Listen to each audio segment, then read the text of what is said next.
नमस्कार मंडळी, राम राम. मी अस्मिता फडके ऑर्गॅनिकमधून.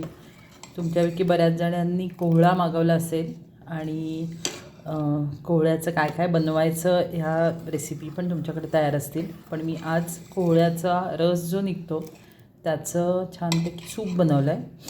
ह्या सूपामध्ये मी थोडीशी मिरपूड घातली आहे, थोडंसं कॉर्नचं पीठ लावलं आहे, सैंधव घातलं आहे आणि थोडं लोणी घातलं आहे. तर एवढंच घालून खूप सुंदर झालं आहे सूप चवीला. आत्ताच गरमागरम प्यायलं आहे सगळ्यांनी. आणि जो खिसलेला कोहळा होता त्याचा आता कोहळ्याचा मी पाक बनवते. त्याचा पेठा पण खूप छान होतो, पण पेठाला तसा बराच वेळ लागतो करायला. मी अजून पेठा नाही करून पाहिलेला, पण साखरंबा जसा आपण खातो तसा पोळीसोबत हा आवळ्याचा पाक कोहळ्याचा पाकही छान लागतो. तर आत्ता सुंदर कोहळे येत आहेत फडके ऑर्गॅनिकमध्ये. आपण संपूर्ण कोहळाही द्यायचा प्रयत्न करतो आहे आणि काही मोठे कोहळे निघाले त्याचे अर्धे अर्धे काप करून देतो आहे, अर्ध्या किलोचे.